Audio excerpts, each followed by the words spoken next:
Mas aí a gente divide em partes menores, aí fica um pouco pequeno também. Mas aí a gente dá um jeito, aí se adapta e fica tudo bem na presença do Senhor. Vamos ficar de pé. Evangelho de João, capítulo 11.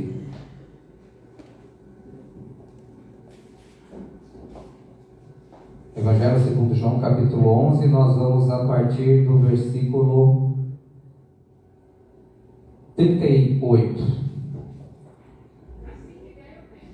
Jesus, agitando-se novamente em si mesmo, encaminhou-se para o túmulo. Era este uma gruta, a cuja entrada tinham posto uma pedra. Então ordenou Jesus: tirai a pedra.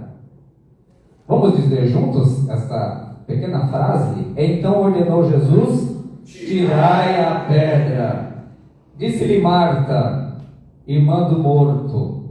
Marta, sempre prática: Senhor, já cheira mal, porque já é de 4 dias. Respondeu-lhe Jesus: não te disse eu que, se creres, verás a glória de Deus? Tiraram então a pedra. E Jesus, levantando os olhos para o céu, disse: Pai, graças te dou porque me ouviste. Aliás, eu sabia que sempre me ouves, mas assim falei por causa da multidão presente, para que creiam que tu me enviaste. Então aqui ele já disse o motivo do que está acontecendo, do sinal, para que creiam que ele foi enviado pelo Pai. 43. E tendo dito isto, clamou em alta voz: Lázaro, vem para fora. Saiu aquele que estivera morto, tendo os pés e as mãos ligados com ataduras e o rosto envolto num lenço. Então lhes ordenou Jesus: desatai-o e deixai-o ir. Amém. Senhor, abençoa, por favor, a leitura e a meditação na Tua Santa Palavra nessa manhã, que seja bênção nas nossas vidas, em nome de Jesus. Amém. Pode se assentar. Irmãos, nesse texto que nós já temos meditado há alguns dias, nós percebemos que Jesus, ele determinou, ele mandou que a pedra fosse tirada para que ele ressuscitasse o nosso irmão Lázaro. Então ele deu uma ordem: tirai a pedra. Pois a Marta foi lá, pois algum embaraço, né? Já está cheirando mal, já tem certeza mesmo, né? E aí Jesus ressalta novamente a questão da fé, da pessoa acreditar naquilo que ele disse que iria fazer. Eu quero meditar nessa frase, nessa ordem que Jesus disse: tirai a pedra. Será que Jesus precisava de alguém para ajudar a que tirasse a pedra? Pensando bem, se por exemplo você ler o relato da própria ressurreição de Jesus, não tinha nenhum ser humano ali tirando a pedra. Por exemplo, em João 21 diz que no primeiro dia da semana, Maria Madalena foi ao sepulcro de madrugada, sendo ainda escuro, e viu que a pedra estava removida. Já estava removida. Você já deve ter ouvido muitas pregações no sentido que aquelas mulheres foram para o túmulo sem saber como elas entrariam lá, porque tinha uma grande pedra. Como é que elas iam remover a pedra? E a pedra já estava removida. Em Mateus 28, 1 e 2, diz que no findar do sábado, ao entrar o primeiro dia da semana, Maria Madalena e a outra Maria foram ver o sepulcro. E eis que houve um grande terremoto, porque um anjo do Senhor desceu do céu, chegou e removeu a pedra e assentou-se sobre ela. Olha aí. Então, seria até bem interessante se na hora que Jesus fosse ressuscitar Lázaro, viesse o anjo, né? Já pensou? Veio o anjo de um lado, o anjo do outro, e espatifa a pedra. Ia ser muito mais glamouroso, não ia ser? Já pensou que cena, né? Vem os anjos lá do céu e tira a pedra. Mas Jesus, ele, por algum motivo, ele disse para as pessoas ali presentes tirarem a pedra. Provavelmente os varões, os homens foram lá e tiraram a pedra, mas poderiam ser mulheres também, né? Ajudando a tirar a pedra. E a gente percebe na história que algumas vezes Deus, para operar, não que ele precise, ele não precisa, mas algumas vezes Deus, para operar, ele solicita uma participação humana. Ou seja, ele dá a oportunidade para que as pessoas façam alguma coisa, cooperem de algum modo, para que ele vá lá e faça algo que ele deseja fazer. Então ele pede, faz isso aqui para eu poder fazer aquilo outro lá. E foi o caso aqui. Então eu vou usar aqui o termo pedra como alegoria, como a alegoria daquilo que nós muitas vezes precisamos fazer para que o Senhor faça algo por nós, ou em nosso favor, aquilo que Ele gostaria de fazer. Então hoje, minha pregação ela não é como a da Mariana semana passada, que foi histórico-gramatical. Não, vai ser uma pregação alegórica. Eu não vou hoje para a escola de Antioquia, eu vou para a escola de Alexandria, que é uma escola mais de alegoria.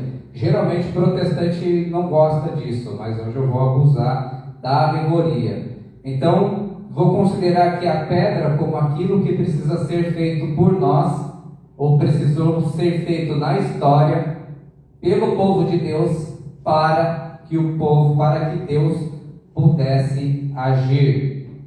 E eu quero falar, primeiramente, de uma pedra que em determinado momento da história precisou ser removida para que Deus agisse, que é a pedra da desobediência.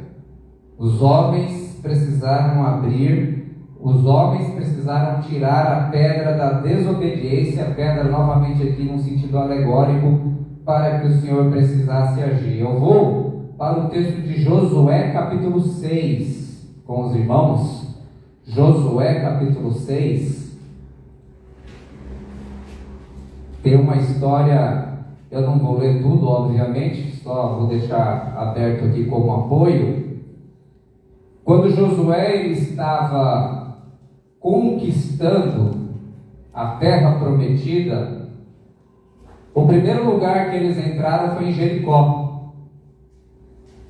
E vocês se lembram, o Binho até cantou agora aqui, não há muralhas, provavelmente é uma referência ao que aconteceu nesse texto aqui, em que havia uma muralha e ela foi derrubada miraculosamente pelo Senhor, após os homens ficarem em torno dessa muralha alguns dias. Mas houve uma advertência da parte do Senhor.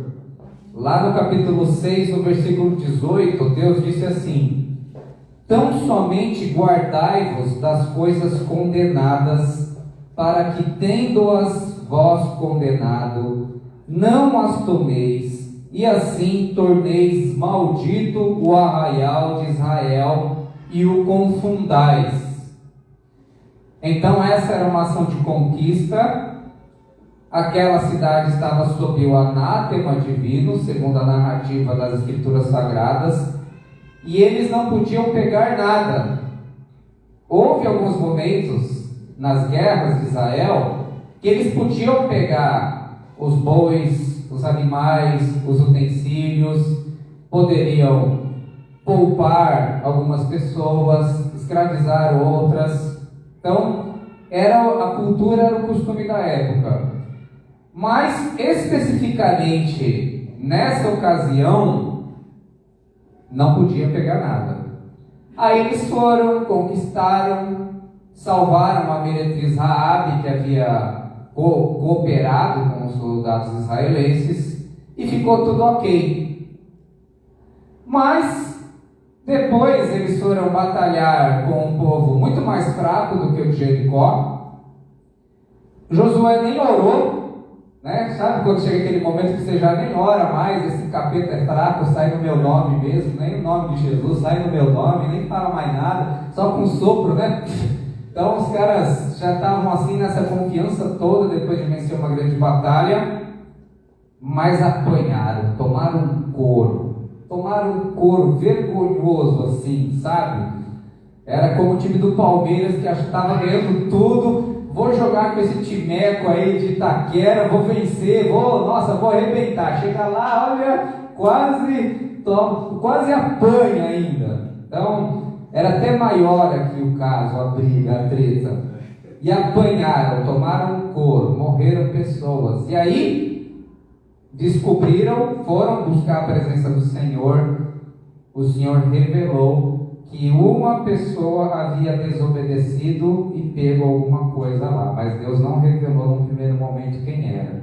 Então lá em Josué capítulo 7, versículo 1 diz assim: prevaricaram os filhos de Israel nas coisas condenadas, porque Acã, filho de Carmi, filho de Zabdi, filho de Zera, da tribo de Judá, tomou das coisas condenadas. A ira do Senhor se acendeu contra os filhos de Israel. E aí depois que eles vão tomando os depoimentos, né, vão tirando sortes, eles chegam em Acã. E aí lá no versículo 20, né, depois que ele já está sendo confrontado, no versículo 19, então disse Josué a Acã: filho meu, dá glória ao Senhor, Deus de Israel. E aí ele rende louvores e declara-me agora o que fizeste, não me ocultes. Versículo 20, respondeu Acã a Josué e disse: verdadeiramente pequei contra o Senhor, Deus de Israel, e fiz assim e assim. Quando vi entre os despojos uma boa capa babilônica, 200 ciclos de prata, uma barra de ouro do peso de 50 ciclos, cobicei-os e tomei-os, e eis que estão escondidos na terra, no meio da minha tenda, e a prata por baixo.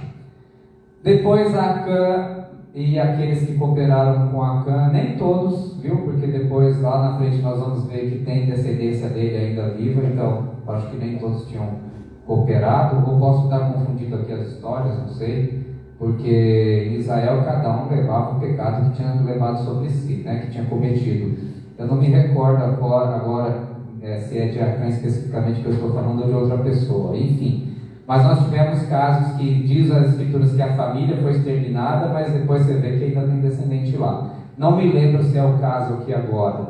De qualquer modo, eles foram executados por aquilo que aconteceu. Israel lutou novamente contra aquele grupo menor e conquistou aquela parte geográfica que eles estavam lutando. Bom, quem conquistou Jericó? Foi o povo de Israel? Não foi. Foi Deus. Quem fez cair os muros? Foi o povo de Israel? Não foi. Foi o Senhor. O Senhor, Ele deu a liturgia do que ia acontecer. Vocês têm que fazer assim, assado, dar umas voltas aí. Na última volta vocês tocam a trompeta e vai para cima. Deus permitiu a participação deles. Mas quem fez cair o muro foi o Senhor. Quem conquistou foi o Senhor. Tanto é que quando eles lutaram com um público mais fraco, eles perderam, mostrando que quem vencia as batalhas era o Senhor.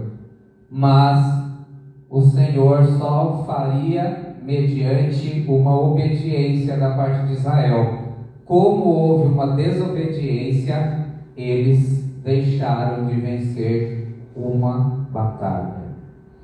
Então, a pedra da desobediência tem que ser, você tem uma pedra, é a pedra da desobediência. Você precisa remover a pedra da desobediência para que o Senhor vá lá e a pegue. Então, essa missão que o texto nos mostra. Enquanto a desobediência não fosse removida do meio de Israel, não haveria possibilidade deles irem lá e vencer uma nova batalha. Tira a pedra da desobediência agora. Tira a pedra da desobediência. Para nós cristãos, existem obviamente mandamentos que são para todos nós. Todos nós. Ame o próximo como a si mesmo. Por exemplo, é um dos mandamentos. Não cobiçarás, não matarás, não dirás falso testemunho. E tantos outros são mandamentos gerais para cada um de nós. E esse conhecimento ele vem pelo estudo da Sagrada Escritura. 1 João diz que os mandamentos de Deus não são penosos, não são difíceis de serem guardados.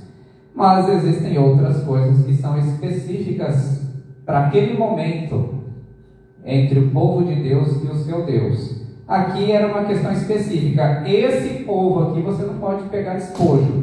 Daquele outro lá você pode. Então, são situações diferentes.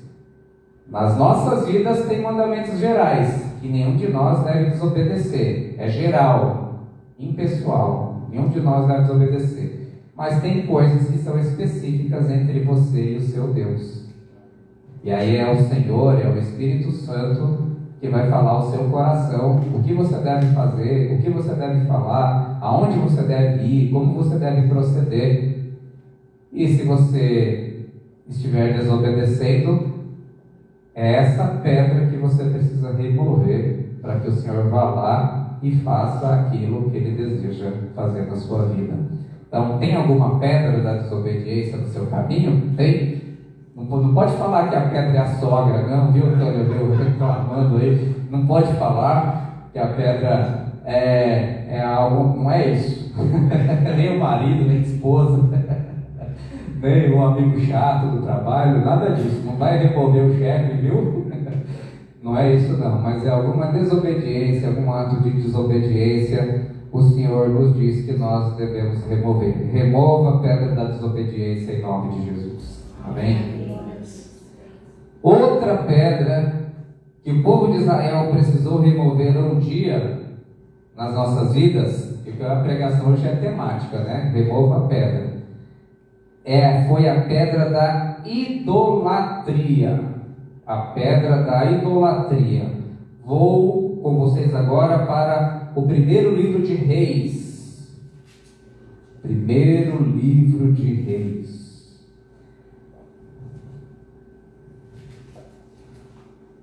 Lá no capítulo 18, vocês se lembram? Israel, depois que se dividiu de Judá, teve uma série de reis muito ruins, só reis horríveis em Israel. Em Judá ainda teve alguns bons, mas em Israel foram todos horrorosos. Entre os horrorosos, um casal top do momento, Acabe e Jezabel, né? Vocês já devem ter visto aí nas novelas. Eu nunca vi nenhum capítulo de nada de Jezabel nem de Acabe, mas eu acho que já teve já alguma coisa, né? Já deve ter tido já. E a religião de Jezabel era o culto a Baal. E todo Israel praticamente tinha caído em idolatria. Pelo menos na percepção do profeta Elias. Tanto é que quando ele foge, ele fala: só eu sobrei. Não era verdade, tinha um remanescente fiel, como sempre tem. Deus sempre tem o seu remanescente fiel. Pois bem, Elias ele desafia os profetas de Baal para um duelo de divindades e chama o público para assistir. Mas antes disso, lá em 1 Reis, capítulo 18, lá no versículo 21, ele diz assim: então Elias se chegou a todo o povo e disse: até quando cocheareis entre dois pensamentos? Se o Senhor é Deus, segui-o; se é Baal, segui-o. Porém o povo nada respondeu. Então, porém o povo nada respondeu, é aquele tipo de isenção que Deus não gosta. É o chamado isentão, pessoa que não se posiciona. Lembra quando Jesus ele foi curar numa sinagoga no dia de sábado? O cara tinha, acho que era um problema na mão. Jesus cura a pessoa, olha para a plateia e diz: e aí, é lícito ou não curar no dia de sábado? O pessoal se isentou, diz que o Senhor ficou indignado.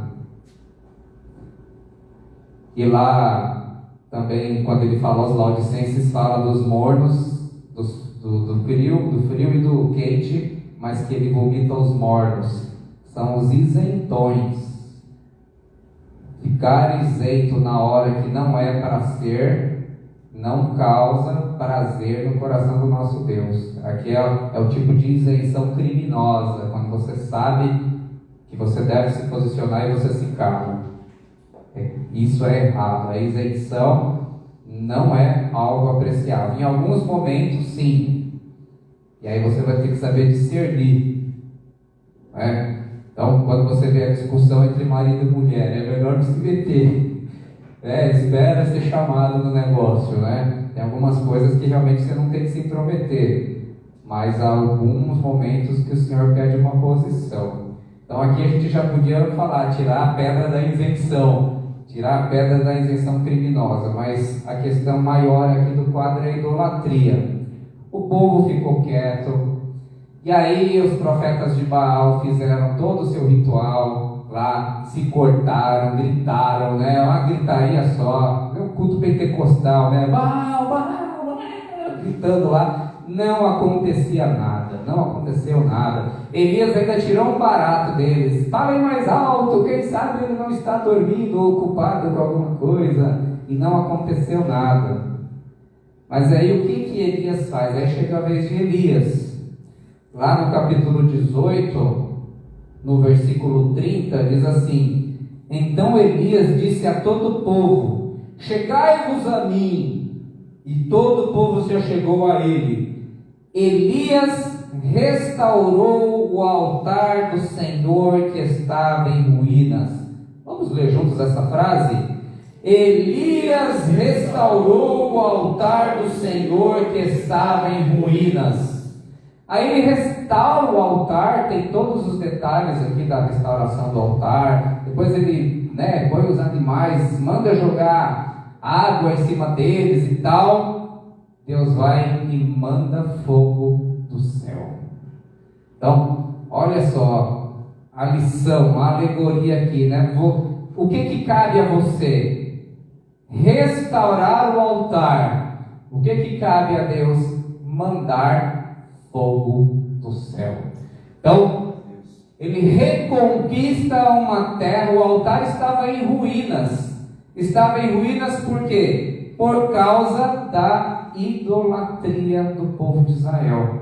Ele restaura o altar, Deus manda fogo do céu.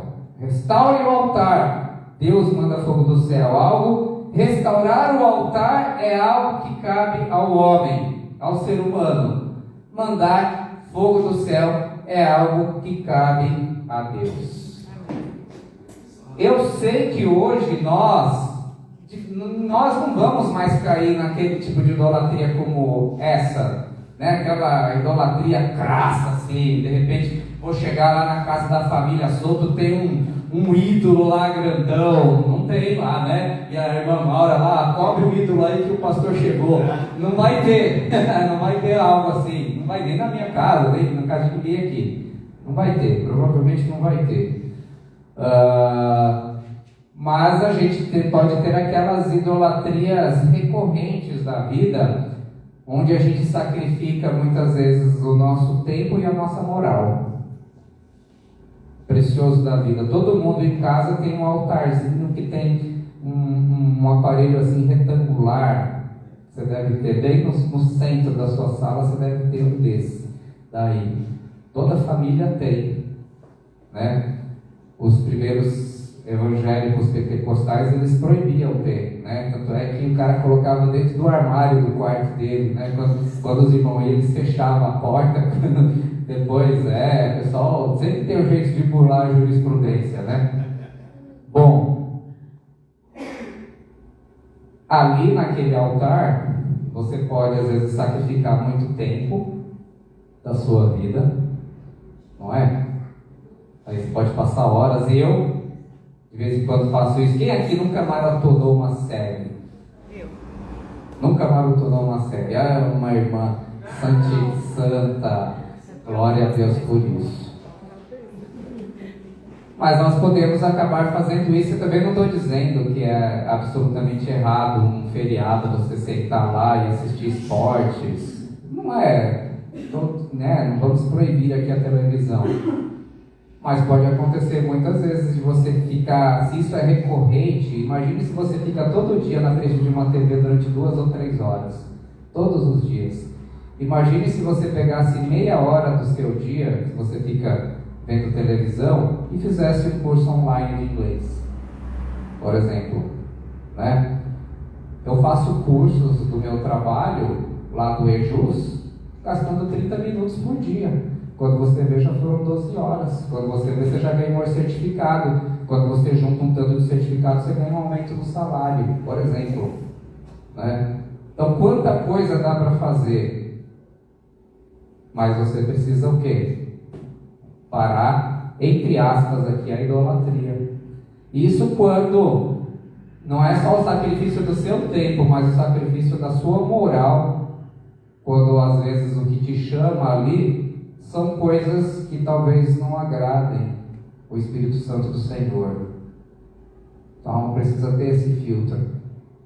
É quase impossível hoje você assistir alguma coisa de entretenimento e não ter alguma coisa ali que vá trazer alguma, algo que vá realmente contrariar a palavra do Senhor. Eu não vou dizer para você não assista nada, é impossível isso daí. Mas é ter maturidade para saber discernir aquilo que é bom, aquilo que é ruim, e não deixar aquilo afetar a sua vida. E o problema hoje é que aquele altar retangular, hoje você carrega no bolso, né? E você tem muito mais. Então é a mesma coisa. Você fica horas e pode também sacrificar a sua moral vendo coisas que você sabe que desagradam o Senhor, né? Vendo pornografia, falando coisas que não deve, que a sua esposa não pode saber, você está falando com a coleguinha de trabalho, com o coleguinha de trabalho, é realmente muito complicado. Mais de 90% dos casos de sequestro hoje em São Paulo é por causa desses encontrinhos, né? Que eles marcam nesses sites aí. Nós precisamos ficar realmente sempre atentos em relação a isso daí. Orar muito pelos nossos filhos. Pela primeira vez na história da humanidade em que o QI é medido, pela primeira vez, os nossos filhos têm um QI menor do que o nosso. Pela primeira vez na história, desde quando começou a medir, acho que no início do século XX, não sei, mas quando mediu dessa geração, a média foi menor. Provavelmente por causa disso daqui. Porque a gente gasta muito tempo. Eu não vou pedir para você levantar a mão. Quantos livros você leu esse ano? Pensa. Eu não tenho tempo. Tem. Quando você pega um metrô, trenzão para ir trabalhar, você tem tempo para ler. Tem sim. Mas o que você faz? E eu também, fica vendo clipe, só manchete na rede social. Nem hoje, quantas vezes você vê um cara dentro do trem abrir um jornal e ler? Você não vê. Antigamente eu era obrigado a fazer isso no meu trabalho. Todo dia eu tinha que ler um jornal. Então, é uma geração que está emburrecendo. É uma geração que está emburrecendo. Por causa do seu. Primeiro foi a televisão, mas agora mais grave ainda é o celular. E talvez tenha coisas que o Senhor queira fazer nas nossas vidas, mas nós precisamos remover a pedra da idolatria. Às vezes não é um ídolo crasso, aquela coisa, né? Mas é alguma coisa que realmente fica ocupando muito do nosso tempo. O que você faz para um ídolo? Você sacrifica. Às vezes, diferente para uma TV, para um celular, você sacrifica muito tempo e sacrifica a sua moral. E acaba fazendo o quê?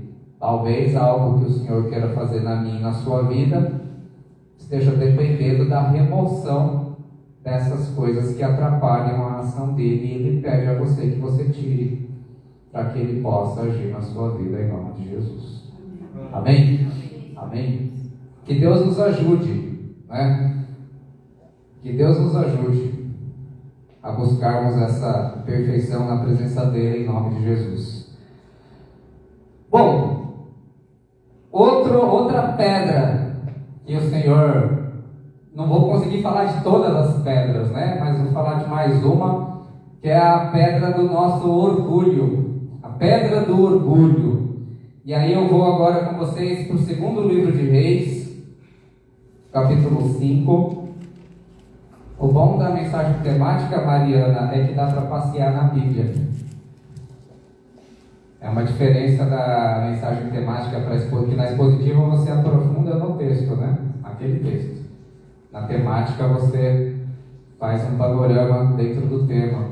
Aí você consegue pegar mais partes da Bíblia. No segundo livro de Reis, no capítulo 5, existia um homem chamado Naamã, né? Um grande comandante do exército do rei da Síria, poderoso Naamã. Mas esse aí já teve novela também do Naamã? Não teve? Ele era leproso. Teve também? Aí, teve também. Ele era leproso. E aí, ele tinha lá uma cativa, uma menina, que comentou que havia alguém em Israel que poderia curar a lepra do Naamã.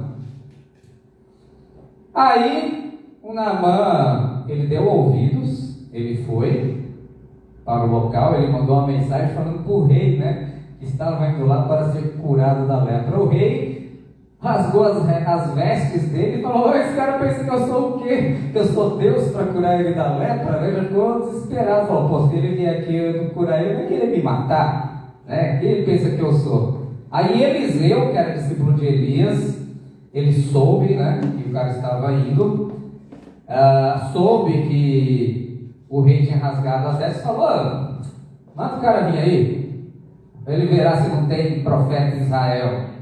Pois bem, e aí ele foi. Quando ele estava no caminho, ele achou, ele recebeu, aliás, Eliseu não o recebeu pessoalmente, diz o texto. Lá no versículo 9 diz: veio, no capítulo 5 de 2 Reis, veio pois Naamã com seus cavalos e seus carros e parou à porta da casa de Eliseu. Então Eliseu lhe mandou um mensageiro, dizendo: vai, lava-te 7 vezes no Jordão, e a tua carne será restaurada e ficará limpo. E o Naamã ficou chateadão, porque ele achou que ia ter todo um ritual, né? Vinde, grande Naamã, e que ele ia fazer um ritual, impor a mão, jogar o óleo na cabeça, fazer um negócio assim. Então ele diz assim: Naamã, porém, muito se indignou e se foi dizendo: pensava que ele sairia a ter comigo, por-se-ia de pé, invocaria o nome do Senhor seu Deus, moveria a mão sobre o lugar da lepra e restauraria o leproso. Então primeiro ele queria toda uma liturgia, né, para ele, né? O cara, mesmo que ele nem foi recebido pessoalmente, né, mandou um mensageiro lá, mandou, sei lá, um office boy, mandou o mais jovem dos alunos do profeta, uma criança, sei lá. Então ele já ficou indignado aí, pô, veio de longe o cara nem para me receber, né? Então depois ele vai reclamar do rio, no versículo 12: não são porventura Abana e Farfar, rios de Damasco, melhores do que todas as águas de Israel? Não poderia eu lavar-me deles e ficar limpo? E voltou-se e foi com grande indignação. Então, aí eu não só falo de ouvir falar, mas dizem que a parte do Jordão ali era muito feinho, era tipo um córrego lá, um mar sujo, um lugar feio, sendo que lá perto dele, né, sei lá, o cara podia ir para Ubatuba, mandaram ele lá para Itanhaém, para Praia Grande, sei lá. Tipo, eu não vou para esse lugar nem a pau, né? Eu quero ir para um lugar bonito, lindo, cheio de verde, né? Assim, desculpa a brincadeira, sei que alguns gostam. Desculpa a brincadeira aí, tudo brincadeirinha, mas era feio. O Jordão, naquela parte ali, diz era horrível. E o cara ia ter que se baixar bastante, né? Porque se o rio é fundo, você vai lá, dá um mergulhão, né? Fica lá tranquilão. Lá no Jordão, não, o cara ia ter que, né, ficar se abaixando, era raso. E aí o cara ficou indignadão. Mas ainda bem que ele tinha pessoas sábias perto dele. No versículo 13. Então se achegaram a ele os seus oficiais e lhe disseram: meu pai, é daqui que vocês ficam chamando uns aos outros de pai, né? Ó pai, acho que é da Bíblia, né? Que agora fica: meu pai, se te houvesse dito o profeta alguma coisa difícil, acaso não farias? Quanto mais, já que apenas te disse: lava-te e ficarás limpo. Então esse Naamã, que era um grande general, ele já tinha ouvido a menininha já. Então já sei humilde dele. E agora ele ouve o oficial, no 14. Então desceu e mergulhou no Jordão 7 vezes, consoante a palavra do homem de Deus. A sua carne se tornou como a carne de uma criança e ficou limpo. Olha só, hein? Esse é um santo cosmético, né? Deixou a pele lisinha. Quem que não queria, né? Ficar com a pele de criança, né? Até os homens queriam, né? Ficar com a pele de criança. E depois, no continuar da história, a gente sabe o que aconteceu, que ele quer recompensar o profeta. O assistente recebeu no lugar do profeta e depois levou a lepra, né? Que era de Naamã, ele acabou levando a lepra, porque desobedeceu o profeta, né? Bom, aqui nós vemos um homem que removeu a pedra do orgulho. Ele removeu a pedra do orgulho para que ele recebesse o milagre da parte do Senhor. Porque as coisas não são como nós gostaríamos que fosse, são do jeito que Deus determina que seja.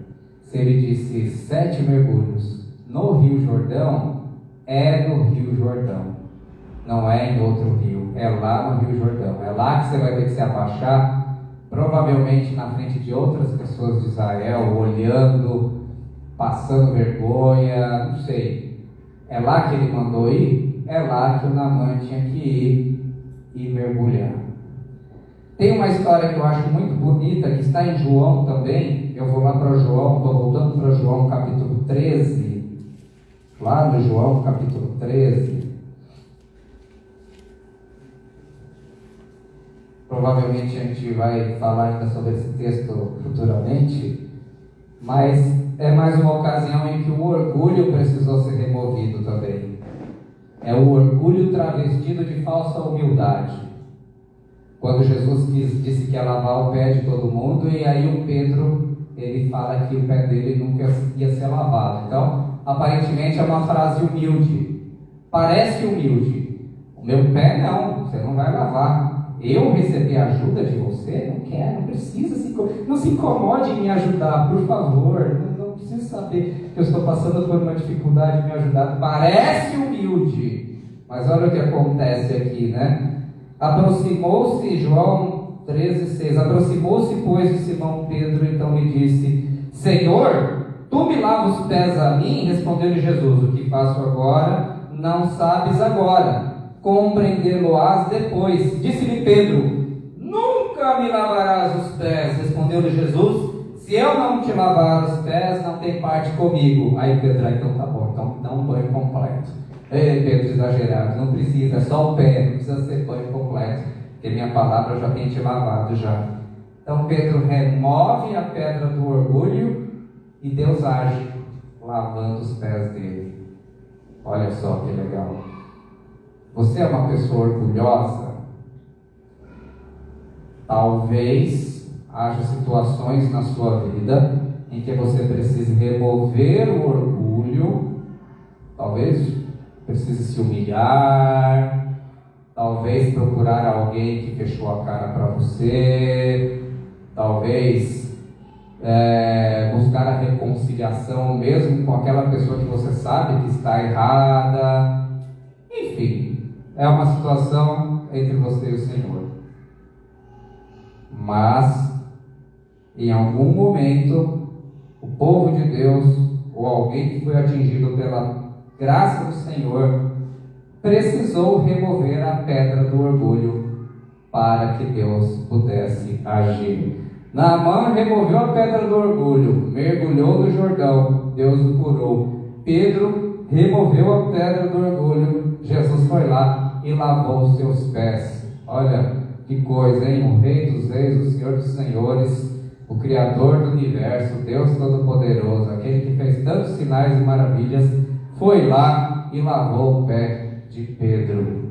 Que bênção, que honra que esse homem recebeu de ter sido assim tocado pelas mãos do nosso Senhor. Há muitas pedras que a gente poderia falar: a pedra da preguiça, a pedra do ceticismo, a pedra da luxúria, enfim, muitas outras situações que talvez precisem ser removidas por nós, e cabe a você remover, né? Cabe ao homem fazer.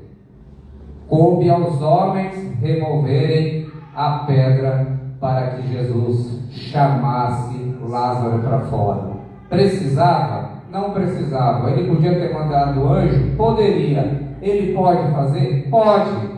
Mas algumas coisas ele pede para que nós façamos, para que nós contribuamos. Se eu fosse um pregador coaching agora, eu diria assim: remova a pedra e Deus ressuscitará o seu sonho, ressuscitará o seu Lázaro, ressuscitará aquele que está morto, que já está pedido, né? Já viu? Já vi pregações assim que são bem empolgantes, né? Eu não consigo disfarçar muito tempo, eu vou começar a dar risada se eu pregar assim. Mas é assim mesmo. Eu não sei qual é a sua pedra, meu irmão, minha irmã, mas se o Senhor está pedindo para que você a remova, para que o Senhor haja na sua vida, em nome de Jesus. Amém? Vamos ficar de pé, vamos orar na presença do Senhor. Não preguei mais do que... Quanto aí? 40 minutos? 45?